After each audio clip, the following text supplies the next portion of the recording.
Hello students, myself Aftab Alam and today we are going to discuss here permutation and combination. So basically this topic is really very important for IIT JEE point of view. क्यों इसलिए important है? क्योंकि permutation and combination इसलिए important है क्योंकि जो बाकी के टॉपिक्स होते हैं है ना, उसमें क्या है भाई, फार्मूला बेसिस है। जैसे कि अगर फार्मूला है और उससे रिलेटेड अपने को फार्मूला याद रखना है, उससे रिलेटेड क्वेश्चंस को सिंप्लीफाई करना है। लेकिन यहाँ पे क्या है कि भाई जो भी क्वेश्चंस होंगे वो क्या होगा भाई, दैनिक जीवन से रिलेटेड होगा है ना। उस पर क्या है, अपने को ध्यान देना है, छोटी छोटी चीज़ों पे अपने को समझना है कि भाई कैसे हो रहा है, तब समझ में आएगा। अब सुनना, सबसे पहले हम लोग क्या करने वाले हैं यहाँ पे, परम्यूटेशन और कॉम्बिनेशन का मतलब समझेंगे कि परम्यूटेशन क्या होता है, कॉम्बिनेशन क्या होता है, इन दोनों के बीच डिफरेंस क्या होता है, कैसे हम लोग पता कर पाते हैं कि हमें परम्यूटेशन लगाना है या कॉम्बिनेशन लगाना है। ये बड़ा इंपॉर्टेंट सवाल है कि नहीं। तो इन सारी चीज़ों पर हम क्या करेंगे, ध्यान देंगे। तो आपको समझ में आ चुका होगा कि भाई जेईई के पॉइंट ऑफ व्यू क्यों इतना ज़्यादा इंपॉर्टेंट है, क्योंकि इसमें कोई फार्मूला नहीं है। समझना ध्यान से। सबसे पहले हम बात करने वाले हैं कि परम्यूटेशन और कॉम्बिनेशन, परम्यूटेशन क्या होता है और कॉम्बिनेशन क्या होता है। भाई अगर बात करें ना कि कॉम्बिनेशन क्या होता है, तो कॉम्बिनेशन का मतलब होता है, सिंपल का है तो सिलेक्शन। क्या होता है? सिलेक्शन, ठीक है। और इसको दूसरे तरीके से बोला जा सकता है कलेक्शन, ठीक है। अब ध्यान से देखना, इसी तरीके से अगर बात है परम्यूटेशन का तो इसको बोलेंगे अरेंजमेंट। क्या बोलेंगे? अरेंजमेंट। यानी परम्यूटेशन का मतलब होता है अरेंजमेंट, और दूसरे तरीके से बोले तो ऑर्डर। समझना ध्यान से। मेरा कहने का मतलब ये है कि कॉम्बिनेशन है ना, जैसे कि हम लोग लिखते हैं NCR और एक होता है NPR। ये जो C है ना, इसका मतलब होता है combination, C for combination. N चीजों में से R चीजों को सेलेक्ट करने का प्रोसेस को बोलते हैं NCR। N चीजों में से P का मतलब होता है परम्यूटेशन, इसका मतलब होता है अरेंज करना, यानी R चीजों को अरेंज करना अपने को। लेकिन इससे क्लियरिफाई नहीं हो पा रहा हो कि भाई क्या है ये NPR NCR। समझना ध्यान से, मैं समझा रहा हूं। मेरा कहने का मतलब ये है कि कॉम्बिनेशन का मतलब होता है सिलेक्शन। मान लो 10 लोग बैठा है मेरे सामने है ना, और 10 लोगों में से कोई भी 3 लोगों को मैं क्या करता हूं, सिलेक्ट करता हूं। तो इसको बोलेंगे 10C3। कैसे बोलेंगे? 10C3। इस प्रोसेस को क्या बोलेंगे भाई? 10C3। भाई 10 लोगों में से 3 लोगों को सिलेक्ट करने का जो प्रोसेस है, इसको बोला जाता है क्या? कॉम्बिनेशन। यानी सिर्फ सिलेक्शन किया गया है। बात समझ में आ रही है? कलेक्शन बोलेंगे। यानी 10 लोगों में से 3 लोगों को क्या किया, मैं सिलेक्ट किया हूं, लेकिन सेलेक्ट करने के बाद इन तीनों लोगों का जो अरेंजमेंट कर दूंगा ना, अरेंज कर दूंगा 3 फैक्टोरियल से, इसको बोलेंगे क्या? परम्यूटेशन। बात समझ में आया? ये सिर्फ और सिर्फ क्या है? सिलेक्शन है। और इस 3 फैक्टोरियल जो 3 लोगों का सिलेक्शन किया ना, उनका अगर अरेंजमेंट कर देंगे तो क्या बोलेंगे? ये हो जाएगा परम्यूटेशन। समझ में आ रहा है बात? यानी उनका अरेंजमेंट कर देने के बाद वो क्या करेंगे? परम्यूटेशन। तो दोनों में बेसिक डिफरेंस समझ में आया? पहला डिफरेंस क्या है भाई? फर्स्ट डिफरेंस ये है कि सिलेक्शन में क्या करना है, सिर्फ अगर सिलेक्शन करते हैं, only selection is called combination. मैं लिख भी देता हूं यहां पे, ओनली सिलेक्शन है ना, ओनली सिलेक्शन इज कॉल्ड, बोलो बोलो बोलो, इज कॉल्ड कॉम्बिनेशन है ना। अच्छा आगे, and selection as well as arrangement, and selection as well as their arrangement. बात समझ में आ रहा है? Their arrangement is called permutation. अब समझना ध्यान से, मैं इस पे इसलिए ज़्यादा फोकस कर रहा हूँ क्योंकि आगे जो है इन दोनों में डिफरेंस लोगों को समझ में नहीं आता, इसलिए मैं बार बार चीज़ें रिपीट कर रहा हूँ। क्या लिखा? Only selection is called combination. सिर्फ जो सिलेक्शन हम लोग करेंगे उसको बोलेंगे कॉम्बिनेशन। और आगे क्या लिखा? Selection as well as their arrangement. Selection तो किया, साथ ही साथ उसका अरेंजमेंट भी किया जाता है, उस प्रोसेस को क्या बोलते हैं? परम्यूटेशन। बात समझ में आ रहा है? अब इसमें क्या है, जैसे कि परम्यूटेशन में ऑर्डर बड़ा इंपॉर्टेंट है। ऑर्डर क्या है? इंपॉर्टेंट है। लेकिन कॉम्बिनेशन में क्या है? ऑर्डर इंपॉर्टेंट नहीं है। तो मैं अब इन दोनों के बीच बेसिक डिफरेंस भी लिखने जा रहा हूं, समझना ध्यान से। ये चीज समझ में आया?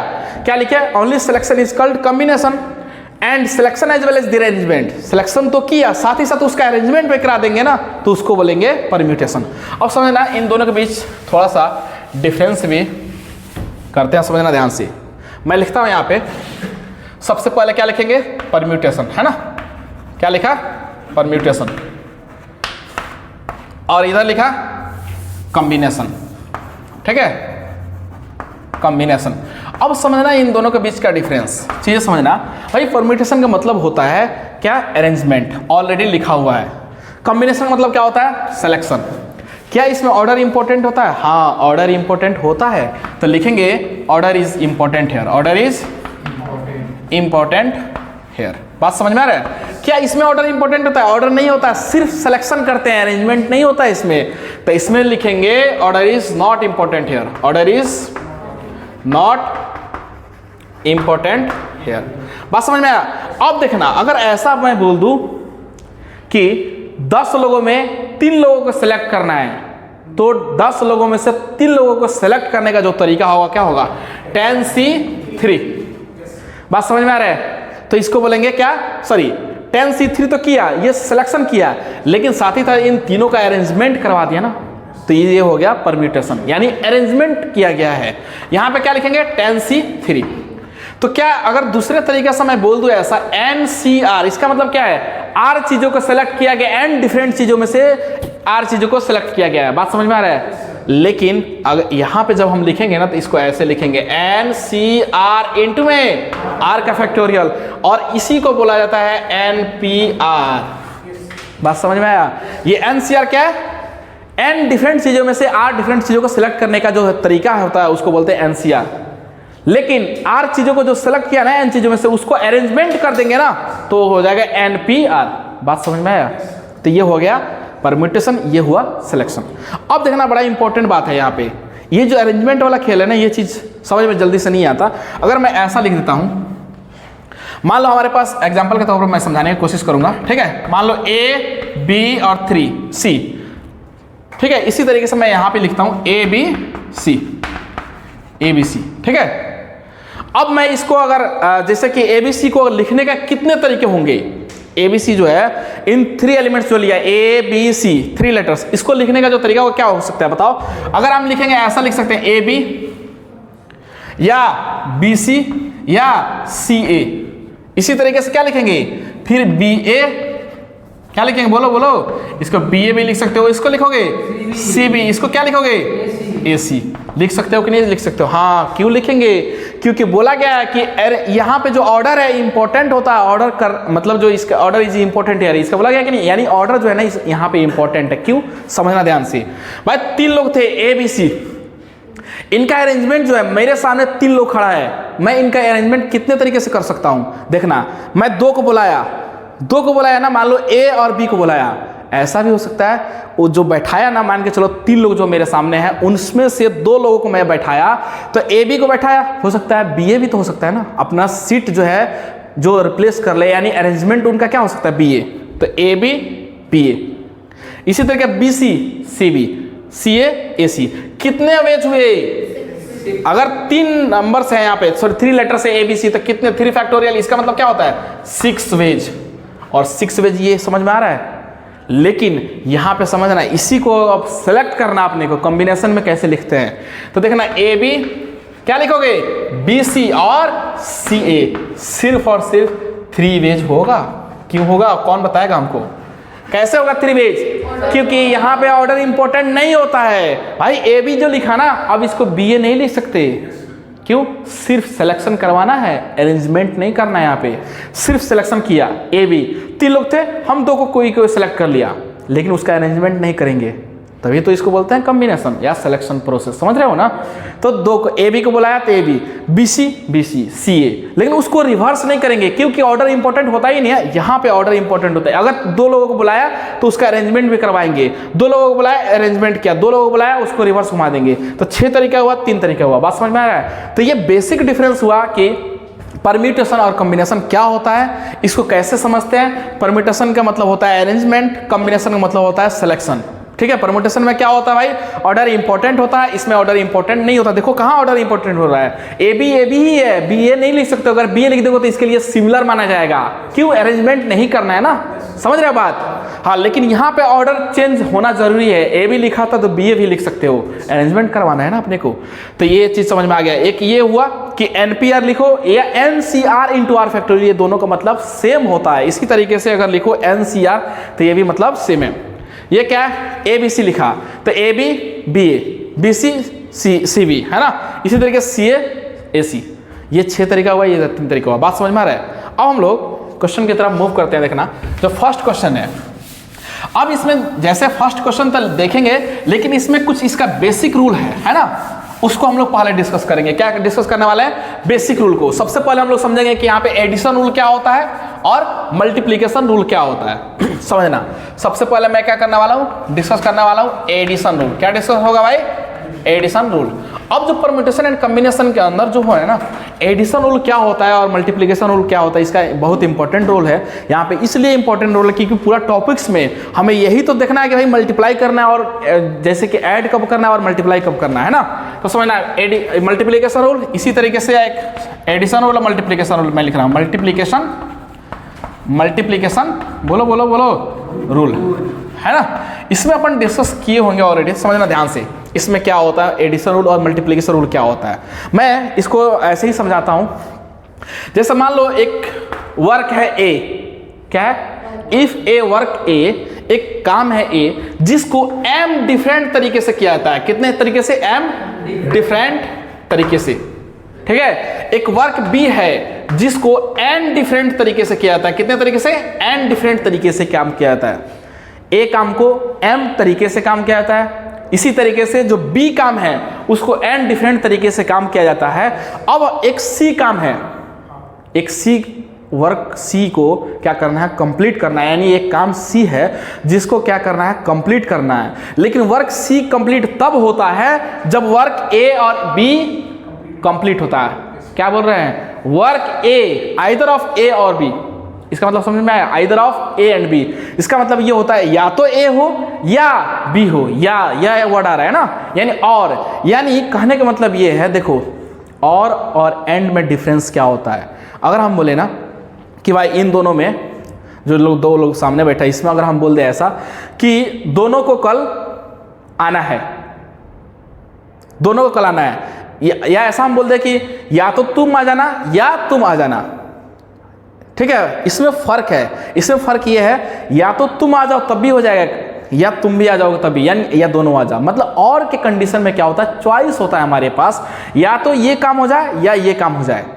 लेकिन एंड जब लगता है ना, ए एंड डी, ये जब लगता है ना, यहां पे क्या होता है भाई कि दोनों एट ए टाइम होना चाहिए। अगर दोनों काम होगा तभी वो काम कंप्लीट होगा। तो अब सुनना ध्यान से, मैं लिख नहीं रहा हूं, ऐसे ही समझा रहा हूं।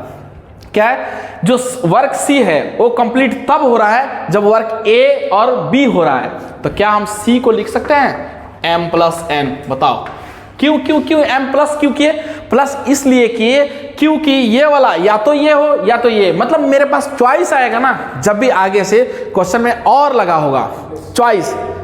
समझ रहे हो? जैसे तुम फैक्टर करते हो तो ऐसे लिखते हो कि नहीं लिखते हो? x minus 2 into x plus 4 बराबर 0 लिखते हो, तो x का वैल्यू लिखते हो 2 और माइनस 4 लिखते हो ना, 2 और माइनस 4। यहाँ पे और लिखते हो। इसका मतलब ये होता है या तो ये जो अपने पास इक्वेशन है यहाँ पे, यहाँ या तो तुम 2 रख दो तब भी ये 0 बन जाएगा, या माइनस 4 रख दोगे नहीं यहाँ पे तब भी 0 बन जाएगा, या दोनों रख दो तब भी 0 बन जाएगा। ये चॉइस होता है। लेकिन एक होता है एंड, ऐसा 2 एंड माइनस 4। इसका मतलब ये होता है कि दोनों का एट ए टाइम प्रेजेंट होना कंपल्सन है, दोनों एट ए टाइम होना चाहिए। बात समझ में आ रहा है दोनों में डिफरेंस? तो मेरा कहने का मतलब ये है कि और का मतलब होता है चॉइस। समझ रहे हो? तो आप समझना ध्यान से। तो ए और बी काम को होने के बाद ही वर्क सी कंप्लीट होता है। यानी वर्क ए को m तरीके से, वर्क बी को n तरीके से काम किया जाता है, सॉरी n तरीके से किया जाता है। वर्क सी तब कंप्लीट होता है जब ये या तो ये हो या तो ये हो। तो क्या किया? दोनों को जोड़ दिया। अब समझना दूसरे तरीके से, इसी चीज को समझना है दूसरे तरीके से। ए काम को कितने तरीके से? m तरीके से किया जाता है, बी काम को n तरीके से काम किया जाता है ना। अब हमें क्या करना है? अब सी काम तब कंप्लीट होता है, वर्क सी कंप्लीट तब होता है जब ए एंड बी यानी बोथ, यानी ए एंड बी यानी दोनों कंप्लीट होगा ना, तभी ये काम पॉसिबल है। तो क्या लिखेंगे? m into n। ऐसा क्यों लिखा? ऐसा इसलिए लिखा क्योंकि ये काम तब कंप्लीट होगा जब या तो ये हो या तो ये हो। यहां पे चॉइस था तो प्लस कर दिए।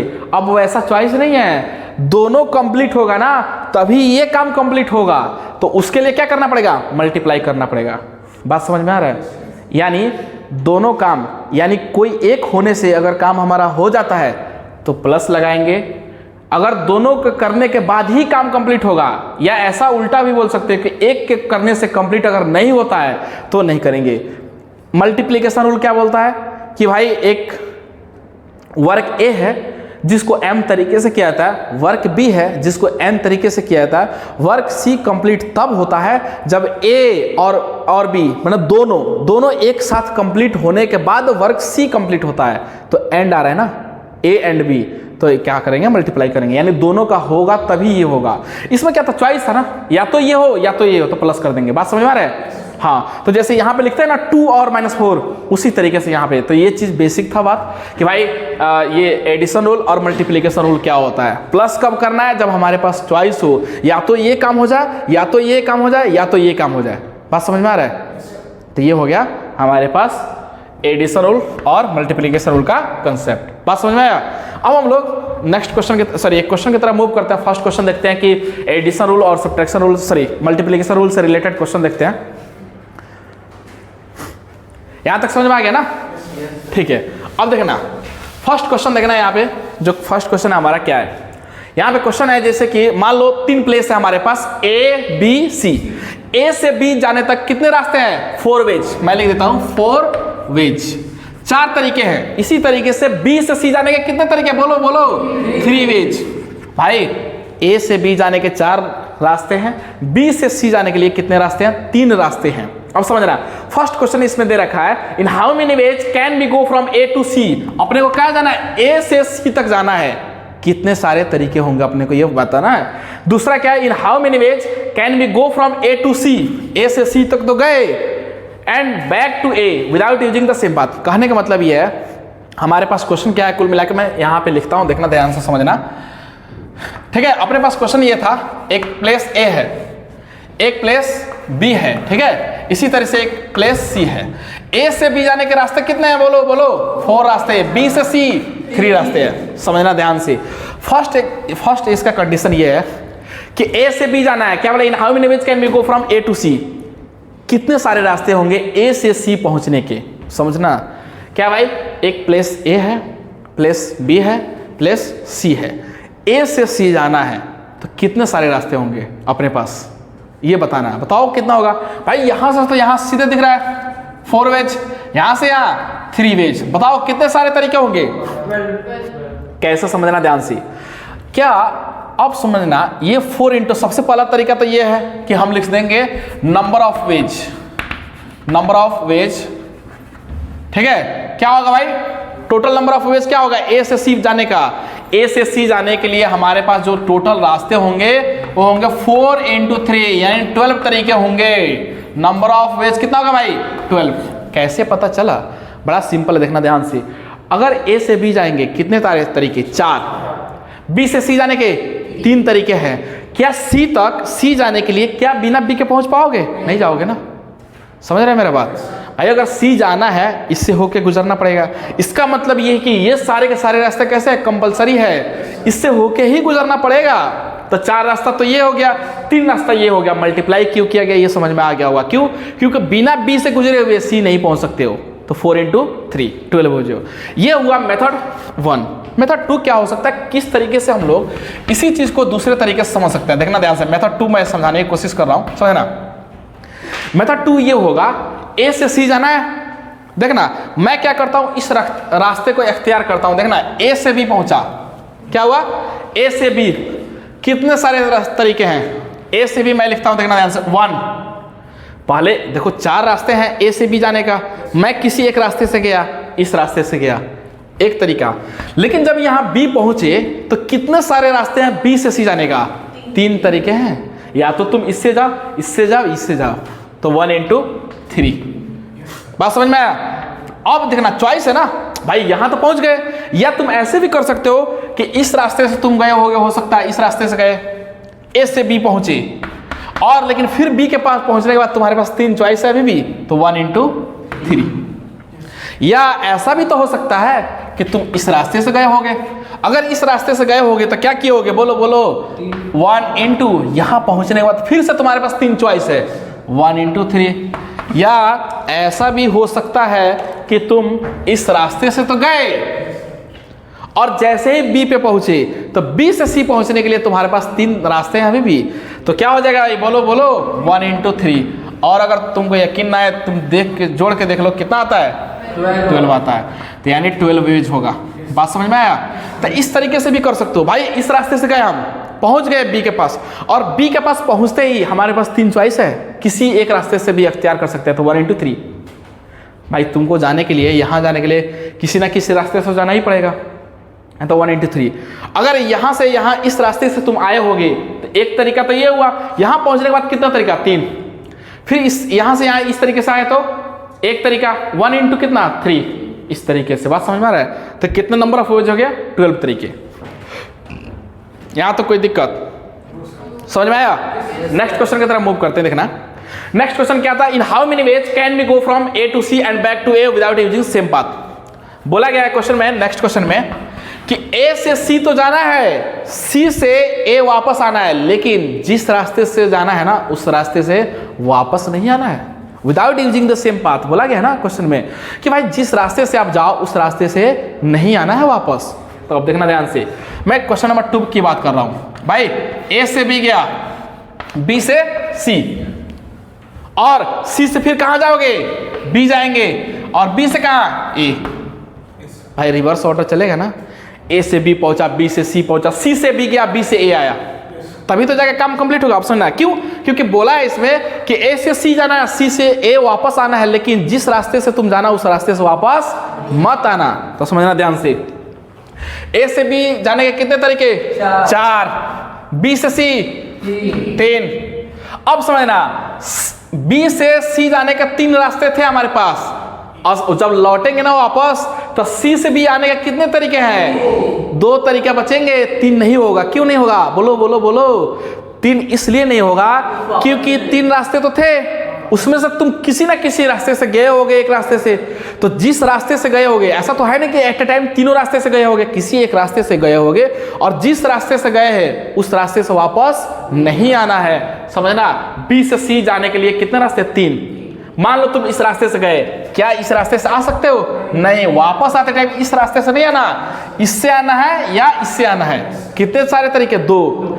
मान लो तुम अगर इससे गए होगे तो इससे नहीं आ सकते, इससे आएगा, 2 ही तरीका है। तो क्या लिखेंगे, 2। बात समझ में आया? अब समझना, बी से वापस लौटना है, 4 तरीके थे, लेकिन किसी ना किसी एक रास्ते से तुम जा चुके हो, उस रास्ते से वापस नहीं आना है। कितने सारे तरीके, 3 तरीके। तो यहाँ पे लिखेंगे 3 तरीके। आप समझना, सारे के सारे कंपल्सन है, सारे कंपल्सरी है भाई। तो क्या करेगा, 4 × 3 × 2 × 3 कितना आएगा, 72 वेज आएगा। बात समझ में आ रहा है? हाँ, तो ये हो गया 72, 72 रास्ते होंगे। समझ में आ रहा है कि ए से सी पहुंचना है पहले, तो कितना हुआ, 12 रास्ते हुए, 4 × 3 = 12, है ना। लेकिन सी से ए आने के लिए सी से बी पहले आओगे तो 2 ही रास्ते से आ पाओगे, क्योंकि एक रास्ते से तुम जा चुके हो ऑलरेडी, और बी से ए जब आओगे ना, 4 रास्ते थे, एक रास्ते से तुम जा चुके हो, एक रास्ते उस रास्ते से नहीं आना, यानी 3 ही तरीके होंगे। तो × 3 किए तो टोटल कितना तरीके आए, 72। बात समझ में आए यहाँ तक खोपड़ी में? अब चलो नेक्स्ट क्वेश्चन की तरफ मूव करते हैं, इसको रफ करते हैं, फिर नेक्स्ट क्वेश्चन। तो हमारा नेक्स्ट क्वेश्चन है क्या, जैसे कि डायग्राम दे रखा है ना, डायग्राम में है जैसे कि ए से बी, बी से सी और सी से डी, ये सारे क्या है, अलग अलग डिफरेंट क्या है, पाथ है ना, रास्ते हैं। ए से बी जाने के कितने तरीके हैं, 4, बी से सी 3, और सी से डी पहुंचने के कितने रास्ते हैं, 2 वेज है। इसी तरीके से ए से डी 2 रास्ते हैं, और बी से डी जाने के कितने तरीके हैं, 1 तरीके हैं। अब समझना, अब हमें फाइंड क्या करना है, क्वेश्चन देखो क्या बोला गया, in how many ways can we go from A to D. कितने सारे तरीके हैं ए से डी पहुंचने का। तो ध्यान से देखना, कितने लोगों को देखते ही है ना, ये समझ में आया था सर ए से डी 2 नहीं, बहुत सारे तरीके होंगे। पहला पॉसिबिलिटी क्या होगा, अगर तुम देखेगा सबके ऊपर यहाँ पे ध्यान से, तो ए से डी जाने के कितने तरीके हैं, जल्दी बताओ। ए से डी जाने के अपने पास 2 तरीके हैं, 2 वेज आया, देख लो ऊपर देखो। ए से डी जाने के लिए, ए से डी पहुंचने के लिए डायरेक्ट रास्ता है भाई, एक रास्ता ये हो गया पहला। समझ में आया कि ए से डी पहुंचने के 2 वेज, पहला। दूसरा बताना भाई, दूसरा डी जाना है, ऐसा कर सकते हैं क्या, यहां से यहां गए, ठीक है, फिर यहां से क्या किया, ऐसा टर्न ले लिए, डी पहुंच गए। तो ए से पहले कहां जाएंगे, बी जाएंगे, और बी से कहां जाएंगे, डी जाएंगे। देखना ध्यान से, ए से बी जाने के 4 रास्ते और बी से डी जाने के लिए 1 रास्ते। कितना हो जाएगा, 4 × 1 4 वेज। आया ये समझ में कि भाई 4 तरीके होंगे। दूसरा पॉसिबिलिटी है, तीसरा पॉसिबिलिटी ये हो सकता है कि हम ए से तो बी गए और लेकिन बी से सी गए और सी से डी गए। ऐसा हो सकता है ना कि हम यहां से यहां उठ के गए, यहां से यहां आए, फिर यहां से यहां गए, हो गया बस। तीसरा तरीका क्या हो सकता है, ए से बी पहुंचे, बी से सी और सी से डी, तो आ गए ना डी तक। तो ए से बी कितना है 4, बी से सी 3 और सी से डी 2, तो 4 × 3 × 2 कितना होता है 24 वेज। बात समझ में आया, 24 वेज होता है। तो भाई हमारे पास अगर हम पूछते हैं कि यहाँ से रेलवे स्टेशन पहुँचना है हमें, कितने सारे तरीके हैं, तुम बोलोगे सर 4 तरीके हो सकते हैं या 3 तरीके, जो भी बोलो 3 तरीके बोल सकते हो। एक तो सर यहाँ से डायरेक्ट आप चले जाओ, एक सेक्टर 7 से होके जाओ, एक सेक्टर 10 से होके जाओ, 3 तरीके होता है। तो हम बताएंगे ना टोटल, मतलब एक तरीका ये, एक तरीका ये, एक तरीका ये। अगर तुमसे पूछेगा कोई कि यहाँ से रेलवे स्टेशन जाना है तो तुम क्या बताते हो, आपके पास 3 तरीके हैं, एक तो ये, एक तो ये, एक तो ये, तीनों को जोड़ते हो। भाई हम पूछे थे ए से डी पहुँचने के कितने सारे तरीके हैं, तो ये वाला 2 तरीके, 4 तरीके और 24 तरीके। अगर दोनों को सारे को जोड़ते हो, तीनों जो पॉसिबिलिटी है, तो कितना आएगा 30 वेज, यानी 30 वेज आएंगे। बस हो गया, यही हमारा आंसर। आया बात समझ में, कोई दिक्कत? एक तो ये हो गया ए से डी जाने का, 2 ए से बी, बी से डी, तीसरा हो गया ए से बी, बी से सी, सी से डी। तो ये टोटल तरीके कितने हो जाएंगे, 30 तरीका होगा ए से डी तक पहुंचने में, इस डायग्राम के स्थिति को देखकर। बात समझ में आ रहा है? अब हम लोग नेक्स्ट क्वेश्चन की तरफ मूव करते हैं। तो नेक्स्ट क्वेश्चन की तरफ मूव करते हैं। इसमें बोला गया है इफ देयर आर, क्वेश्चन को रीड करना, देखना ध्यान से। इफ देयर आर 8 गर्ल्स, कितने गर्ल्स है भाई, 8 लड़कियां हैं, एंड 10 बॉयज, है ना, 10 लड़के हैं इन द क्लास, ठीक है। उसके बाद आगे बोला गया है then how many ways can a class can be represented by a boy और ए गर्ल। समझना ध्यान से, बोला गया है कि एक, क्या बोला गया, there are 8 girls and 10 boys in the class. कितने लड़के लड़कियां हैं, टोटल 18 हैं। स्टूडेंट्स कितने हैं क्लास में, 18, 8 गर्ल्स हैं और 10 बॉयज हैं, है ना, ये है। इसमें बोला गया है कि how many ways can a class can be represented by a boy और ए गर्ल। बोला गया है कि क्लास को कितने तरीके से रिप्रेजेंट किया जा सकता है, जब एक लड़की हो या एक लड़का हो। क्लास को रिप्रेजेंट करने के कितने सारे तरीके हो सकते हैं, जब एक लड़की हो या एक लड़का हो। समझना ध्यान से, कैसे समझेंगे, समझना ध्यान से।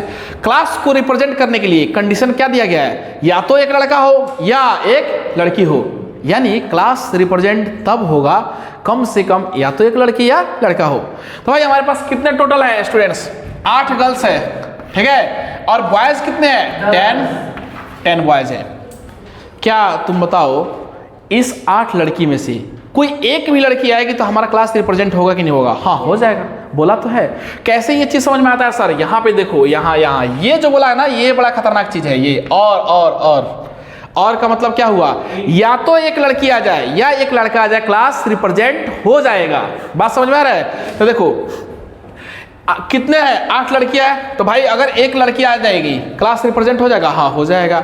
दूसरी लड़की आएगी क्लास रिप्रेजेंट हो जाएगा, हाँ हो जाएगा, कोई दिक्कत नहीं। इसी तरीके से 8 लड़की, यानी या तो एक लड़की आ जाए या 2 लड़की आ जाए या 3 लड़की आ जाए या 4 लड़की आ जाए, यानी टोटल कितने लड़की है, 8 लड़की है। तो कितने सारे पॉसिबिलिटी बन सकते हैं, 8 पॉसिबल तरीके हैं। एक लड़की आ जाए या दूसरी लड़की आ जाए, तीसरी लड़की आ जाए, इस तरीके से। भाई कितने लड़के हैं, 10। तो कोई एक लड़का आ जाए या 2 लड़का आ जाए या 3 लड़का आ जाए या 4 लड़का आ जाए, इसी तरीके से 10 लड़का भी आ जाएगा। इसका कितने सारे तरीके, 10। इसके कितने सारे तरीके पॉसिबल, 8। तो हम क्या कर सकते हैं, प्लस करेंगे कि नहीं करेंगे? क्यों? बोला गया और 8 लड़कियां हैं, 10 लड़के हैं, या तो इसमें से कोई एक आ जाए या 2 आए या 3 आए, कोई एक भी लड़की आ जाएगी या एक लड़का आ जाएगा तो क्लास रिप्रेजेंट हो जाएगा। ऐसा नहीं बोला गया है कि लड़का और लड़की क्लास में प्रेजेंट होना जरूरी है। कोई एक भी लड़की आ जाए या लड़का आ जाए, चॉइस है, या तो लड़का आए या लड़की आ जाए, क्लास रिप्रेजेंट हो जाएगा। बात समझ में आ रहा है? हाँ, तो 8 तरीके ही वो, 10 तरीके, ये कितने तरीके हो जाएंगे, 18 वेज हो गया, 18 तरीके होंगे। कैसे होगा? या तो एक लड़की है, या दो लड़की आ जाए, या तीन लड़की आ जाए। इसी तरीके से 8 पॉसिबिलिटी लड़कियों के लिए। लड़के के लिए कितना है? एक लड़के आ जाए, या दूसरा लड़का है, या तीसरा लड़का है। इस तरीके से 10 पॉसिबिलिटी उसके लिए।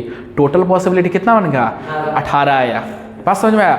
अब देखना जो नेक्स्ट क्वेश्चन है ना, इसी क्वेश्चन को मैं क्या करता हूँ यहाँ पे, बस इतना थोड़ा सा स्लाइडली चेंज करने में देखना कितना फर्क पड़ने वाला है।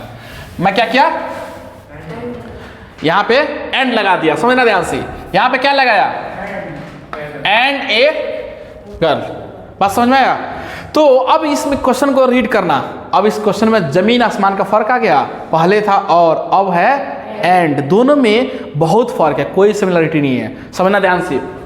if there are 8 girls 10 boys, 8 girls and 10 boys in the class, कितने लड़के हैं कितने लड़कियां है? 8 लड़की है और लड़के कितने हैं भाई? 10 बॉयज है। बात समझ में आया? अब समझना ध्यान से, आगे क्या बोला गया? In how many ways can a class can be represented by a boy and a girl. अब देखना ध्यान से, ये जो आया ना, ये बड़ा इंपॉर्टेंट बात है। ये एंड जो लिखा है, बात समझ में आया? अब समझना ध्यान से, बोला गया है कि या तो एक लड़की या एक लड़का। लास्ट जो क्वेश्चन था उसमें बोला गया था या तो एक लड़की हो या एक लड़का आएगा तब भी क्लास हमारा चलेगा, यानी रिप्रेजेंट हो जाएगा। अब वैसा नहीं है, क्वेश्चन मैं वही रखा हूँ, कंडीशन चेंज कर दिया हूँ। ध्यान से देखना, मैं हाईलाइट किया हूँ, है ना, एंड। अब ये हुआ कि क्लास को रिप्रेजेंट होने के लिए या एक लड़का और एक लड़की कंपलसरी है क्लास में होना। बात समझ में आया? क्लास रिप्रेजेंट तब होगा जब एक लड़की या एक लड़का आएगा। पहले क्या था? 8 लड़की और 10 लड़के थे, क्लास हम चालू तब। ऐसा सोचो, मेरे पे एग्जांपल ऐसा सोचो तो समझ में आ जाएगा। मान के चलो क्लास हमको स्टार्ट करना है, 8 लड़की और 10 लड़के हैं, तो कोई एक लड़की आ जाए या कोई एक लड़का आ जाए तो हम क्लास स्टार्ट कर सकते हैं। तो लड़की कितने पॉसिबिलिटी? 8 तो पॉसिबिलिटी, तो 1 आए, 2 आए, 3 आए, 4 आए, इस तरीके से 8 तरीके। इधर कितना हो सकते हैं? लड़कों के लिए 10, तो हम प्लस किए थे 1। अब ऐसा नहीं है, अब बोला है एक लड़का और एक लड़की रहेगी तभी क्लास क्या होगा? स्टार्ट होगा। ऐसा समझो, तो एक लड़का और एक लड़की का होना कंपलसरी है। एंड आ गया ना, यानी दोनों होंगे तभी क्लास चलेगा, यानी तभी क्लास रिप्रेजेंट होगा। तो सुनना, ऐसा हो सकता है मैं क्या करता हूं, एक लड़की को लिया, ऐसा कर सकता फर्स्ट लड़के को लिया और एक लड़की के साथ भेजा, तो B1 G1। इसी तरीके से इसी लड़का को दूसरे लड़के के साथ, इसी लड़का को तीसरे लड़के के साथ, समझ में आया? B2 G3। इसी तरीके से B10 G1। देखो, क्लास से रिप्रेजेंट करवाना है ना, दोनों आना चाहिए, एक लड़का और एक लड़की होना चाहिए। समझना ध्यान से। पहला लड़का फर्स्ट जो बॉय है उस फर्स्ट गर्ल के साथ, दोनों आ गए तब भी क्लास हमारा चालू हो जाएगा, कोई दिक्कत नहीं है। वही लड़का अब दूसरी लड़की अगर आ गई तब भी क्लास चालू होगा। हमें तो एक लड़का और एक लड़की होना चाहिए, बस इतना ध्यान है ना। वही लड़का दूसरी लड़की आ जाए, इसी तरीके से क्या करेंगे? यहाँ पे ये G8 हो जाएगा, G8 होगा ना। हाँ, तो ये वही लड़का, कितने सारी लड़की? 8 लड़की, यानी 8वीं लड़की तक, यानी 8 पॉसिबिलिटी इधर से। समझ में आया? लड़का तो वही है, लड़की एक एक चेंज किए, तो कितने सारे तरीके हैं? 8 तरीके हैं। अब समझना, अगर हम ऐसा करें, ऐसा भी तो हो सकता है भाई, दूसरे लड़का को पकड़ा फर्स्ट लड़की के साथ, दूसरे लड़का को पकड़ा, ठीक है, और दूसरी लड़की, दूसरे लड़का, वही लड़का और किस तीसरी लड़की, इसी तरीके से B2 G8। बात समझ में आया? समझना ध्यान से, हम क्या बोल रहे हैं। एक लड़का फर्स्ट लड़का फर्स्ट गर्ल, फर्स्ट लड़का दूसरी लड़की, फर्स्ट लड़का तीसरी लड़की, फर्स्ट लड़का 8वीं लड़की। कितने? 8 तरीके ये। अब दूसरे लड़का जो है फर्स्ट लड़की के साथ जाएगा, दूसरा लड़का दूसरी लड़की के साथ, दूसरा लड़का तीसरी लड़की के साथ, दूसरा लड़का, इस तरीके से 8वीं लड़की, यानी 8 इस तरीके से। अब सुनना, फर्स्ट लड़का को भेजे है सबके साथ, अब ये क्या है? दूसरा लड़का सबके साथ। ऐसा भी तो हो सकता है लास्ट में B10 G1। बोलो G1। समझ में आ रहा है? जो 10वां लड़का है फर्स्ट लड़की के साथ जाएगा, इसी तरीके से ये 10वां लड़का दूसरी लड़की के साथ, तीसरा लड़का ऐसा G3 के साथ आ सकता है। भाई अगर 10वां लड़का है एक पहली लड़की के साथ आएगा तब भी क्लास रिप्रेजेंट होगा, वही लड़का दूसरी लड़की के साथ आ जाए, वही लड़का तीसरी लड़की के साथ आ जाए, इस तरीके से 10वां लड़का जो होगा G8 यानी 8वीं लड़की के साथ आया। समझना ध्यान से। अगर तुम ध्यान से एक चीज यहाँ पे गौर करोगे ना, तो ये चीज समझ में आ गया। ऐसे हॉरिजेंटली कितने सारे चेंजेज है, 8 लड़की तक जा रहे हैं, 8। और इधर इधर इधर देखो, इधर गौर करो, 10 10 इंटू 8 कितना होता है, 80 तरीके होंगे। यानी अगर शॉर्ट में हम लिख देते ना, ऐसे भी डायरेक्टली तुमको लिख देते 8 लड़की है 10 लड़के हैं, ठीक है, एंड लिखा था, यानी दोनों का होना कंपलसरी है एट ए टाइम। इंटू कर दो, कितना आएगा, 80 वेज आएगा कि नहीं आएगा। तो ये डायरेक्ट लिखने का तरीका सही है, कोई दिक्कत नहीं है, क्योंकि दोनों का होना कंपल्सन है, एंड लग चुका है। लेकिन इस तरीके से समझोगे तो फील आ गया होगा कि फर्स्ट लड़की, फर्स्ट लड़का, फर्स्ट लड़की, फर्स्ट लड़का, दूसरी लड़की, फर्स्ट लड़का, तीसरी, इस तरीके से सारे कॉम्बिनेशन में आया जाता है। टोटल कितने सारे तरीके होंगे, 80। पहले और था, अब एंड आ गया, दोनों में फर्क आ गया। पहले था और, यानी कोई एक भी आ जाएगा ना तो हो जाएगा, एक लड़की आ जाए या एक लड़का। अब वैसा नहीं है, अब बोला था कि एक लड़की और एंड एक लड़का होना जरूरी है क्लास को रिप्रेजेंट करवाने के लिए। बस समझ में आया। अब मूव करते हैं नेक्स्ट क्वेश्चन की तरफ। तो अपन नेक्स्ट क्वेश्चन की तरफ मूव करते हैं, ठीक है। क्वेश्चन है, नेक्स्ट क्वेश्चन देखना ध्यान से, क्या बोला गया इसमें बोला गया there are 6 doors in the room, how many ways a man can enter through 1 door. क्या लिखा भाई, 1 डोर। इसी तरीके से and come out through different door. बोला गया है कि 6 डोर्स इन द रूम, एक रूम है, एक कमरा है जिसमें कितने दरवाजे हैं, 6 दरवाजे हैं। और एक आदमी जो है इंटर करता है, उसमें प्रवेश करता है, ठीक है, कितने सारे तरीके से। मतलब ऐसा बोला गया कि भाई जिस मतलब इंटर कर रहा है ना, लेकिन वापस जो आ रहा है उसमें से उस दरवाजे से होकर नहीं आएगा। बस इतना बोला गया है। बात समझ में आया भाई। एक रूम में क्या बोला गया कि there are 6 doors in the room, एक रूम में कितने कमरे हैं, 6 कमरे हैं, ठीक है। And how many ways a man can enter through 1 door, कितने सारे तरीके हो सकते हैं जब एक आदमी एक दरवाजे से घुसता है, and come out through different door, लेकिन वापस जो आता है वो डिफरेंट दरवाजे से आता है, अलग दरवाजे से आते हैं। समझना ध्यान से। सिनेमा हॉल गए कभी, गए हो? तो सिनेमा हॉल जब गए होगे तो तुम देखे होगे, मान लो ये सिनेमा हॉल है। कैसा है भाई सिनेमा हॉल, मान लो थोड़ी देर के लिए, मानने में क्या है ना भाई, सिनेमा हॉल। समझना ध्यान से। ये 1 2 इसका नाम देता हूँ, इसका नाम 3, इसका नाम 4 और 5 और 6। कोई दिक्कत यहाँ तक नहीं है भाई। जब सिनेमा हॉल में गए ना, हमारे पास 6 दरवाजे थे। कितने दरवाजे थे, 6। अब देखना, जब हम जाएंगे ना तो हमारे पास जाने के लिए कितने सारे तरीके हैं। मैं लिख देता हूँ यहाँ पे टोटल वेज। टोटल वेज जानते हो, जब इंटर करने के लिए कितने सारे रास्ते हैं, या तो ये या तो ये या तो ये या तो ये, 6 तरीके हैं, 6 तरीके। जब वापस आओगे ना भाई, 6 रास्ते थे, 6 दरवाजा था। जब तुम इंटर किए होगे किसी ना किसी सारे में मुंडी घुसा दिए, ऐसा नहीं ना हुआ होगा कि भाई सारे से 6 दरवाजे से एक बार गए, नहीं गए होगे, किसी एक रास्ते से गए होगे। तो हमारे पास पॉसिबिलिटी थे 6, लेकिन जिस रास्ते से तुम गए होगे ना उस रास्ते से वापस नहीं आओगे। मान लो ये 6 तरीके थे, हम फर्स्ट नंबर गेट से घुसे हैं, आएंगे कितने से, इससे आने का पॉसिबिलिटी 5 ही है। किसी 5 से आ सकते हो, इससे नहीं आ सकते हो। तो 6 × 5 कितने हो गए, 30 वेज, यानी 30 तरीके हो जाएंगे। बात समझ में आया। अगर एक रूम में 6 दरवाजा है, अगर आदमी जो है किसी दरवाजे से भी घुसता है, लेकिन जो वापस आता है अलग रास्ते से दरवाजे से आता है, तो कितने सारे तरीके होंगे, कितने सारे तरीके, 30 तरीके होंगे।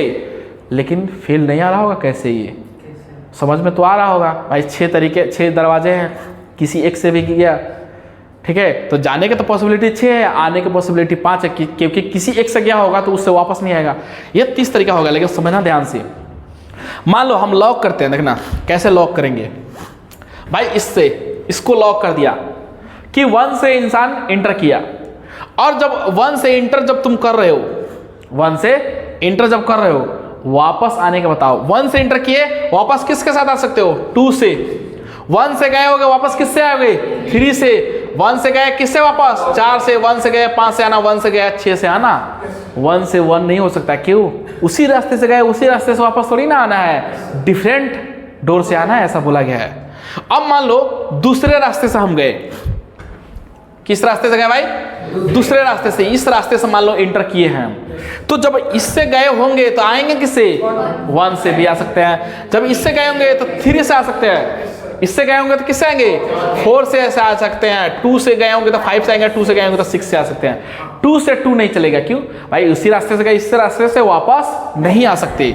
ऐसा भी तो हो सकता है, मान लो अगर हम 3 से इंटर किए होंगे तो तो क्या होगा, तो हो सकता है 3 से गए होंगे तो 1 से आएंगे, 3 से गए होंगे तो 2 से आना पड़ेगा, 3 से गए होंगे तो 4 से आना पड़ेगा, है कि नहीं।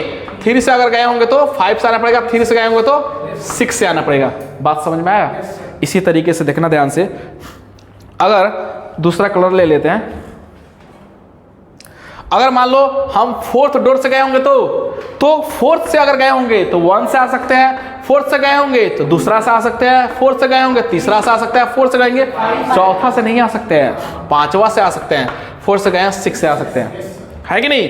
अब देखना ध्यान से, अगर 5वां से गए होंगे तो 5 से 5 1 5 2 5 3 और 5 4 5 6, 5 नहीं लेना क्योंकि उसी से गए, उसी से थोड़ी वापस आएंगे। इसी तरीके से हम लोग क्या ले सकते हैं, ये वाला फिर से 6 से गए होंगे तो 6 1 6 2, समझ में आया क्या बात, 6 3 फिलहाल कि नहीं आया भाई, बोलो कि भाई जिस रास्ते से गए होगे उस रास्ते से वापस नहीं आना अपने को, है ना। तो यही तो है कि भाई जिस रास्ते से गए हो ना उस रास्ते से वापस नहीं आना है। तो काउंट कर लो 5 5 5 5 5 5, टोटल 30 तरीके हैं, समझ में आ गया ना। तो देखो ये सारे जितने क्वेश्चंस है भाई क्या है, जितने सारे अपन किए ये क्या है, इसमें कोई फार्मूला बेस चीज़ नहीं है, सारे के सारे लॉजिकल है। मतलब जो ज़िंदगी में हम जो डेली जैसे अपना जो जीवन डेली जीवन जीते हो उसमें जो होता है, जैसे कि डेली बेसिस पे कि भाई हम कितना खा रहे हैं, कितना आ रहे हैं, कैसे जाएंगे, कैसे निकलेंगे, कितने सारे पॉसिबिलिटी है यहाँ से यहाँ पहुँचने के, ये जितने सारे तरीके हैं वही तो है भाई।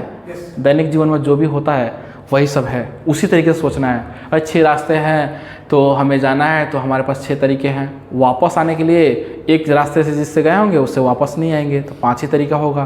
तो 6 × 5, जाना कंपल्सन आना कंपल्सन भाई, तो 6 × 5 30 तरीके हो गए। कैसे फिल आएगा, ये मेथड 2 हुआ। बात समझ में आ रहा है। तो इस तरीके से हम लोग क्वेश्चंस को करेंगे, ठीक है, इसमें कोई फॉर्मूला नहीं है। अब नेक्स्ट क्वेश्चन की तरफ हम लोग मूव करते हैं। So next question is 7 athletes are participated in a race, ठीक है, 7 दौड़ने वाला, समझ रहे हो ना, एथलीट्स। हाँ, वो क्या करते हैं भाई, पार्टिसिपेट करते हैं एक रेस में। इन हाउ मेनी वेज, ठीक है, in how many ways first second and third prize can be won. भाई फर्स्ट प्राइज और second prize and third prize जीतने के कितने सारे तरीके हो सकते हैं अगर 7 आदमी एक रेस में दौड़ लगाता है, ठीक है। तो फर्स्ट प्राइज जीतने के कितने तरीके हो सकते हैं, सोचो। 7 लोग भागीदार हैं भाई, फर्स्ट प्राइज जीतने के लिए 7 में कोई भी जीत सकता है ना। यहाँ पॉसिबिलिटी चलता है कि मतलब कितने सारे पॉसिबिलिटी है, या तो कोई ये बंदा जीत ले, ये दूसरा वाला, या तीसरा कोई भी। तो मैं लिख दूं, ऐसा लिख देता हूं, first prize can be won, है ना। कैन बी ओन क्या लिखेंगे भाई, हाँ, कैन बी ओन कितने सारे तरीके से, 7 वेज से। अब ये बताओ जो सेकेंड होगा, second prize can be won, बोलो बोलो बोलो, 6 वेज। अच्छा ये बात समझ में नहीं आया, 6 वेज ही क्यों, मतलब क्यों 6 वेज, इसलिए क्योंकि 7 लोग थे। फर्स्ट प्राइज जीतने के भागीदार कितने लोग हैं, 7 लोग हैं, कोई भी 7 जीत सकते हैं, है ना।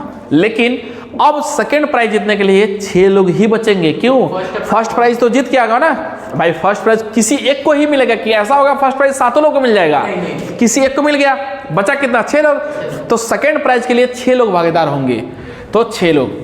अब इसी तरीके से लिखेंगे third prize. Third prize can be won, बताओ कितने सारे तरीके, 5 वेज। ये बात हजम हुआ कि नहीं हुआ, हो गया ना भाई। 7 लोग थे, फर्स्ट प्राइज जीतने के लिए कितने लोग, देखो 5 और 2 7 लोग थे। अब इस 7 लोगों में से फर्स्ट प्राइज जीतने के लिए 7 लोग भागीदार, 7 लोग, लेकिन कोई एक तो जीत चुका होगा। मान लो ये जीत लिया, कितने लोग बचे, 6 में से सेकंड प्राइज जीतने के लिए अभी 6 लोग भागीदार है, कोई एक तो जीतेगा सेकंड के, 6 के 6 थोड़ी ले लेगा, एक कोई जीतेगा। मान लो ये ले लिया, कितने लोग हैं, 3 2 5 लोग हैं। थर्ड प्राइज कौन कौन जीतेगा, 5 के 5 भागीदार है, कोई भी एक जीत सकता है, लेकिन 5 लोग हैं। तो बताओ कितने सारे तरीके होंगे, तो 7 × 6 × 5 कितना हो गया, 210, यानी 210 तरीके होंगे इन 7 एथलीट्स को, क्या फर्स्ट सेकेंड और थर्ड प्राइज जीतने के सारे तरीके होंगे, इतना 210। पहला वाला के लिए फर्स्ट 7 तरीके भाई, पहला वाला के लिए कितना, फर्स्ट प्राइज जीतने के 7 तरीके, दूसरा सेकंड जीतने के लिए, सेकंड प्राइज जीतने के लिए 6 तरीके, थर्ड प्राइज जीतने के लिए 5 तरीके। बात समझ में आया ना, ठीक है। तो अब हम लोग नेक्स्ट क्वेश्चन की तरफ मूव करते हैं, देखना। So our next question is how many ways 5 letters can be made if 3 different box. कितने भाई, 5 letters if 3 different boxes are available. हमारे पास 3 डिफरेंट बॉक्स है, अलग अलग क्या है भाई, बॉक्स है, समझते हो ना। और कितने लेटर्स है, 5 लेटर्स हैं। तो समझना, मैं बॉक्स बना देता हूँ, वैसे इतना शानदार बनता नहीं है, फिर भी समझ रहे हो भाई। ऐसा कितना बॉक्स बनाना है, 3 बॉक्स बनाना है। लेटर्स कितने हैं, 5 है। ये भाई B1 यानी बॉक्स 1, ये B2 बॉक्स 2, बॉक्स 3, भाई 3 बॉक्स है हमारे पास। अब इसमें बात क्या है, लेटर्स कितने हैं, 5। तो लेटर्स के लिए मैं क्या करता हूं, ऐसा कर दूं, ऐसे लिख देता हूं, कोई दिक्कत नहीं है, समझ जाना है ना। ये है L1, ये है L2, L3, L4 और L5। भाई 5 लेटर्स है हमारे पास, ठीक है, और 3 बॉक्स है। तो हमें कितने सारे तरीके से इसको, मतलब 3 बॉक्स है हमारे पास, 5 लेटर्स है, तो कितने सारे तरीके से हम इसको डाल सकते हैं, समझना ध्यान से।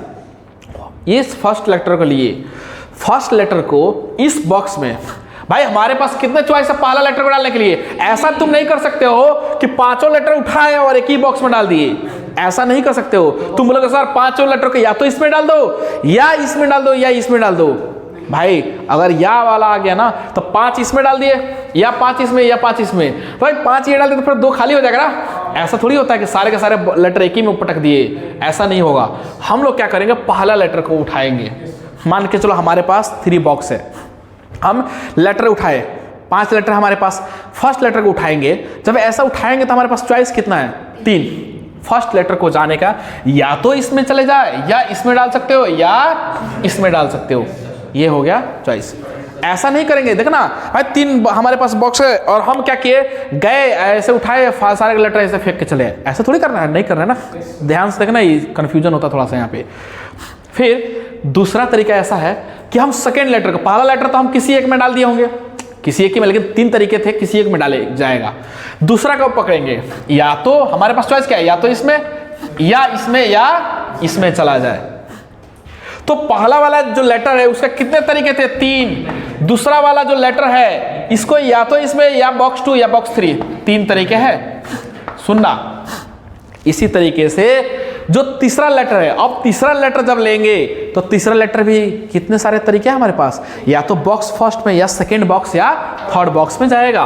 तो या तो इसमें, या इसमें, या इसमें, कितने सारे तरीके, बोलो बोलो, 3। इसी तरीके से अगर ध्यान से देखो तो हमारे पास कुछ और बॉक्स भी है।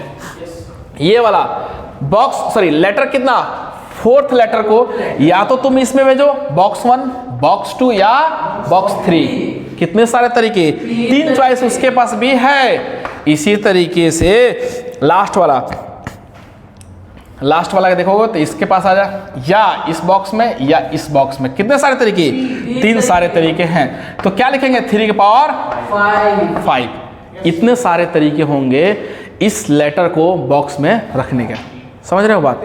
तो ये कंफ्यूजन कभी भी मत पालना कि सर 5 लेटर को हम, ऐसा तो हो सकता है सर या तो इस लेटर में बॉक्स में, या इस बॉक्स में, या इकट्ठा चले जाओगे ना। भाई तुम अगर सोचना ध्यान से, या बोल रहे हो, या तो 5 लेटर को इस बॉक्स में फेंक दिए, या इसमें रख दिए, या इसमें रख दिए। अगर तुम ऐसा किए होगे, हो सकता है 5 लेटर को उठाए और पहला बॉक्स में रख दिए, 2 तो खाली रह गया ना, लेकिन ऐसा थोड़ी रखना है, समझ रहे हो ना बात। तो इस तरीके से, अब इसका ट्रिक्स ये तो है गया, कौन सा भाई, मेथड 1, ये हो गया प्रॉपर मेथड। लेकिन इसका जो ट्रिक्स होगा, देखना ध्यान से, मेथड 2 इसका बता देता हूं, है ना। इसका ट्रिक्स क्या है, याद रख लेना। ये ट्रिक क्या होगा भाई, बॉक्स, हाँ box raise to the power letter या बॉल, ये याद रख लेना, बस हो गया। बॉक्स कितना, बोलो बोलो, बॉक्स है यहाँ पे 3, तो 3 के पावर में लेटर कितने हैं, 5, हो गया। यही तो है, इतना हमारा, ये हो गया हमारा आंसर। तो याद कैसे रखना है इसको याद कैसे रखना है, box raise to the power letter या बॉल। याद कैसे रखोगे भाई, लेटर बॉक्स जो होता है ना, सॉरी बॉक्स कहाँ होता है, लेटर बॉक्स नीचे होता है, लेटर कहाँ होता है, ऊपर। यानी ये जो बॉक्स है, बॉक्स में हम लोग लेटर गिराते हैं, है ना भाई, बॉक्स में ही तो लेटर डालते हैं। तो यानी लेटर ऊपर है, बॉक्स कहाँ है, नीचे, तो बॉक्स रहेगा और उसके पावर में क्या लगाएंगे, लेटर, यानी पावर में आएगा लेटर। इसी तरीके से बॉल के बाद आएगा लेटर के, जो भी आएगा तो बॉक्स के पावर में जाएगा। बात समझ रहे हो, क्योंकि ये नीचे होता है, ये ऊपर होता है, याद रखने के तरीका है। बात समझ में आ रहा है। चलो नेक्स्ट क्वेश्चन की तरफ मूव करते हैं। बात हम लोग करने वाले हैं। So our next heading is tossing a coin, है ना भाई। सिक्का उछालना, समझ रहे हो, सिक्का उछालना के जो है कितने सारे तरीके हो सकते हैं। एक सिक्का का जब उछालोगे तो 2 सिक्का को उछालोगे तो 3 सिक्का को उछालोगे तो कितने सारे तरीके हो सकते हैं, समझना ध्यान से। पहला सिक्का, मान लो हम फर्स्ट सिक्का को 1 कॉइन, है ना, एक सिक्का को उछाला, कितने सारे तरीके हो सकते हैं, या तो हेड होगा या टेल होगा। इसका मतलब ये है कि आउटकम्स कितने आएंगे, 2। दूसरा कॉइन, 2 कॉइन अगर फेंकेंगे तो बोलो बोलो बोलो बोलो, या तो दोनों हेड हो जाए या दोनों टेल हो जाए, या एक टेल एक हेड, या एक हेड एक टेल, ऐसा हो सकता है, ठीक है ना। अगर मान लो हम 3 सिक्का उछाले होंगे, कितना सिक्का शक्ति जी, 3 सिक्का, तो कितना सारे तरीके होंगे, एच एच एच, या तो तीनों हेड हो जाए, या ऐसा भी तो हो सकता है एच टी टी, ऐसा भी हो सकता है, या ऐसा भी हो सकता है एच टी एच होगा, ठीक है। उसके बाद से अब देखना एच टी टी लिखा, एच एच टी, ठीक है। उसके बाद से T T H, T H T, ठीक है। ये सारे पॉसिबिलिटी होंगे। जब 3 सिक्का को जब तुम उछालोगे ना तो उसमें क्या हो सकता है, या तो तीनों हेड आ जाए, या 2 हेड आ जाए एक टेल आ जाए, इस तरीके से आ सकता है ना, 2 हेड एक टेल, या तीनों का तीनों हेड, या तीनों का तीनों टेल, या एक भी हेड नहीं एक भी टेल नहीं, इस तरीके से। तो ये भाई एच टी टी लिखा, T H H, T H H लिखा, एच टी एच तो लिखेंगे टी एच टी लिखा, यहां पे आ गया एच एच टी, तो टी टी एच इसका उल्टा लिख दो, टी टी एच आया, तो कितना हो गया 1 2 3 4 5 6 7, लास्ट कौन होगा, टी टी टी। ये सारे कितने आउटकम्स है बताओ, 8 आउटकम्स हैं, 8 टोटल। तो यहां पे 2 आउटकम्स का आया, कितना आया, 2 आउटकम्स, टोटल के जो आउटकम्स आया 2 आया। यहां पे कितना आया, 4 आउटकम्स, शक्ति और इस पे कितना आएगा, 8 आउटकम्स आएगा। अब समझना ध्यान से, जब एक सिक्का को उछाल रहे हैं तो 2 आउटकम्स मिल रहा है, 2 सिक्का को उछाल रहे हैं 4 आउटकम्स मिल रहा है, 3 सिक्का को उछाल रहे हैं 8 आउटकम्स मिल रहा है। तो क्या तुम्हारे पास इतना भी खोपड़ी नहीं है कि यहाँ सोच नहीं सकते, हम लोग सोच सकते हैं। कैसे, देखना ध्यान से, इसको लिख दो 2 के पावर 1 बराबर 2। भाई एक सिक्का को उछाला ना, 2 के पावर में 1 कर दो, 2 सिक्का को उछाला है, कितना आउटकम्स 4, क्या इस 4 को लिख सकते हैं, हाँ 2 के पावर 2, यानी 2 के पावर 2, जितना सिक्का को उछालना 2 के पावर में उसको डाल देना। भाई 3 सिक्का को उछाला, क्या लिखेंगे 2 के पावर 3, ठीक है। इसी तरीके से अब तुमसे अगर हम पूछ दे, मान लो कि n सिक्का को उछाला जाता है तो कितने सारे आउटकम्स होंगे, 2 के पावर n, बात समझ में आ रहा है। तो यहां पे अगर मान लो n कॉइन है, कितना भाई, n कॉइन्स, अगर n कॉइन्स को अगर उछाला जाएगा ना तो 2 के पावर n आउटकम्स होंगे। ये बात कितने लोगों को हजम हुआ, n कॉइन्स को अगर फेंका जाएगा तो कितना होगा, 2 के पावर n। तो बड़ा सिंपल तरीका था, इस तरीके से पॉसिबिलिटी लिख सकते हैं। लेकिन 4 सिक्का होगा, 5 सिक्का होगा, 6 सिक्का होगा, समझना ध्यान से। 2 सिक्का था, हम लोग लिख लिए हेड टेल, 2 सिक्का को फेंका गया, 1 सिक्का को फेंका गया तो इस तरीके से लिख दिया, 2 को भी लिख दिया, 3 को भी लिख दिया। लेकिन 4 की बारी आएगा, 5 की बारी आएगा ना, तो वहां बड़ा मुश्किल है लिखना। तो हम उसके लिए ये ट्रिक्स बना दिए कि भाई 2 के पावर 1 लिख दो, 2 के पावर 2, 2 के पावर 3, अगर 3 को सिक्का को फेंका, 4 सिक्का को फेंकेगा तो 2 के पावर 4 लिख देना, 16 पॉसिबिलिटी होंगे। n सिक्का को फेंकेगा तो 2 के पावर n, यानी 2 के पावर में वो जो सिक्का कितने बार फेंका रहा है ना, जो जितने सिक्के होंगे 2 के पावर में डाल दो, बस उतने सारे आउटकम्स होंगे। बात समझ में आया। तो एक क्वेश्चन ले लेते हैं इससे रिलेटेड, है ना।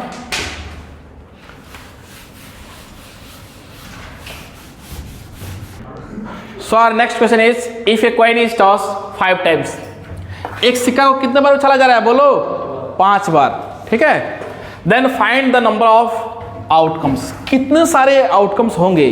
अरे बड़ा सिंपल है, अभी तो डिस्कस किए कि अगर एक सिक्कों को उछालते हो तो 2 के पावर 1, 2 सिक्कों को उछालोगे 2 के पावर 2, 3 सिक्कों को उछालोगे 2 के पावर 3। अगर 5 के पूछेंगे तो नहीं बता सकते हो, क्या हो जाएगा, कितने सारे टोटल आउटकम, टोटल आउटकम्स बोलो बोलो क्या होगा, 2 के पावर 5, यानी 32 आउटकम्स होंगे। बात समझ में आ रहा है। यानी जितने बार सिक्का को फेंका जाएगा ना, उस 2 के पावर में लगा देना। अगर तुमसे बोलेगा कोई कि 10 सिक्का को उछाला गया है, टोटल नंबर ऑफ आउटकम्स बताओ, 2 के पावर 10। बात समझ में आया। तो ये रहा बड़ा सिंपल क्वेश्चन जो कि ट्वेन बेस है ना, सॉरी कॉइन बेस है। जो कि अगर सिक्का को उछाला जाता है तो इस तरीके से हम लोग पॉसिबिलिटी उसका आउटकम्स जो आराम से फाइंड आउट कर सकते हैं। अब हम लोग नेक्स्ट जो हमारा हेडिंग है उसकी तरफ मूव करते हैं, और next heading is questions based on digits. ठीक है, समझना ध्यान से भाई, इस दुनिया में जितने सारे डिजिट्स हैं वो कितने सारे नंबर से मिलकर बनते हैं। जितने सारे नंबर तो लिखते हो, 1000, 1000, 1001, 2000, 2 करोड़, जितने सारे नंबर्स लिखते हो, कितने सारे जो डिजिट्स होते हैं उसके हेल्प से बनते हैं। टोटल दुनिया में कितने सारे डिजिट्स है? 10 डिजिट है भाई, 10 ही तो नंबर है। वो कौन कौन सा है भाई? 0, 1, 2, 3, 4, 5, 6, 7, 8, 9। क्या 10 लिख दोगे? नहीं, मत लिखना, हिमाकत मत करना भाई 10 लिखना। क्यों क्यों क्यों? 10 लिखोगे ना तो उसमें 1 और 0 आ जाएगा ना, समझ रहे हो? 2 डिजिट आ जाएगा। तो मेरा कहने का मतलब ये है, डिजिट्स जितने सारे नंबर्स लिखते हैं वो सारे इस डिजिट्स के हेल्प से ही लिखा जाता है। अगर तुमको बोलेंगे कि लिखो 102 तो 1 लिखे, 0 लिखे और 2 लिखे, आया कि नहीं आया? तुमसे बोलेंगे 315, 315 तो क्या लिखोगे? 315। यानी जितने सारे दुनिया में नंबर होगा इसी नंबर के मिश्रण कॉम्बिनेशन से बनता है। बात समझ में आया? यानी जितने सारे नंबर्स बनाने होंगे इस नंबर्स का, सॉरी इस सारे डिजिट्स का क्या लेना पड़ेगा अपने को? हेल्प लेना पड़ेगा। समझना, पहले हम बात करेंगे 2 डिजिट का नंबर बनाने के लिए। फॉर, मैं लिखता हूं पहले, क्या लिखता हूं? For 2 digit. ठीक है, समझना ध्यान से, इसका मतलब क्या है? For 2 digits. इसी तरीके से यहां पे लिखता हूं फॉर 2 डिजिट्स। अब ये 2 बार क्यों लिखा है ना? हलचल चल रहा है भाई, ऐसा क्यों लिखा 2 बार? देखना, समझना ध्यान से, दोनों के बीच में क्या डिफरेंस है, ऐसा लिखा ही क्यों है, समझना ध्यान से भाई। 4 डिजिट लिखा, यहां पे पहले हम लोग लिखेंगे, पहले ये बताओ 2 डिजिट की बात कर रहे हैं। 2 डिजिट में पहले कितने, हमें 2 डिजिट बनाने के लिए बॉक्स कितना चाहिए? 2 बॉक्स बना लेता हूं मैं, 2 बॉक्स की हमें जरूरत है। अब ये बताना, क्या अगर हम पूछेंगे 02, क्या ये 2 डिजिट है? नहीं है। क्यों नहीं है?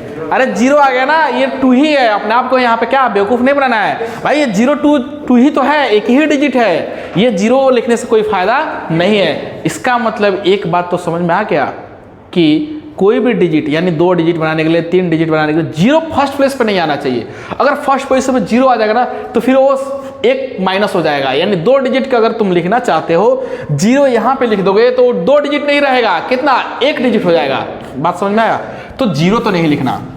अब समझना ध्यान से, मैं क्या करता हूं, पहले 2 कंडीशन लिखता हूं। मैं यहां पे कंडीशन लिख लेता हूं, when repetition is allowed, repetition is allowed, repetition is allowed. अगर रिपीटेशन अलाउड है, यहां पे क्या लिखते हैं? व्हेन, बोलो बोलो बोलो, हाँ, repetition is not allowed, repetition is not allowed. अगर रिपीटेशन अलाउड नहीं है तो क्या करेंगे? 2 सारे तरीके हो सकते हैं 2 डिजिट नंबर बनाने के लिए, या तो रिपीटेशन अलाउड हो या रिपीटेशन अलाउड नहीं हो। तो ये क्वेश्चन में मेंशन रहेगा, इसलिए इसके लिए घबराने की जरूरत नहीं है कि भाई कैसे होगा क्वेश्चन में, है ना? क्वेश्चन में मेंशन रहेगा कि भाई रिपीटेशन अलाउड है या नहीं है। समझना ध्यान से, 2 डिजिट बनाना है। क्या इस फर्स्ट पोजीशन में तुम्हारा दिल गवारा करेगा कि क्या तुम यहाँ पे 0 ले लो? नहीं लिख सकते। क्यों नहीं लोगे? बोलो बोलो। यहाँ पे 0 नहीं ले सकते हो। 0 इसलिए नहीं ले सकते हो क्योंकि 0 ले लोगे ना तो ये 1 डिजिट हो जाएगा, 2 डिजिट नहीं रहेगा। बात समझ में आया? तो अपने पास कितने सारे पॉसिबिलिटी है यहाँ पे लेने का? या तो तुम 1 ले लो, 2 ले लो, 3 ले लो, 4, 5, 6, 7, 8, 9, सारे के सारे 9 नंबर्स ले सकते हो। यानी इस 0 को छोड़ के ये सारे यहां से लेके यहां तक सारे के सारे नंबर्स ले सकते हो। तो 9 पॉसिबिलिटी है। अब समझना ध्यान से, खूब इस पे गौर करना मैं जो बोल रहा हूं भाई। 9 पॉसिबिलिटी आ गया। यहां पे कितने सारे पॉसिबिलिटी आ गया? सुनना, 10 पॉसिबिलिटी आया। क्यों भाई? 0 भी आ सकता है। अब तो 0 आएगा ना भाई। क्यों? 1 0। क्या ये तो होता है ना 2 डिजिट? तो 0 बाद में आ सकता है, पहले नहीं आ सकता था, इसलिए 0 नहीं लिया। 0 यहां पे आएगा, हाँ आ सकता है। ये सारे के सारे नंबर्स आ सकते हैं। लेकिन अब तुम बोलोगे सर जो इस यहाँ पे अगर कोई एक फिक्स हुआ होगा ना नंबर, वो तो नहीं आएगा। तो कंडीशन लिखा है व्हेन रिपीटेशन इज अलाउड। भाई क्या है? रिपीटेशन अलाउड है, यानी जो नंबर को लिए वो नंबर यहाँ भी आ सकता है, कोई दिक्कत नहीं है। तो 0 को छोड़ के बाकी 9 नंबर यहाँ आ सकते थे, लेकिन 0 अब यहाँ आ सकता है। तो कितने सारे नंबर हो गए? 10 नंबर्स। तो 9 इंटू 10 कितना हुआ?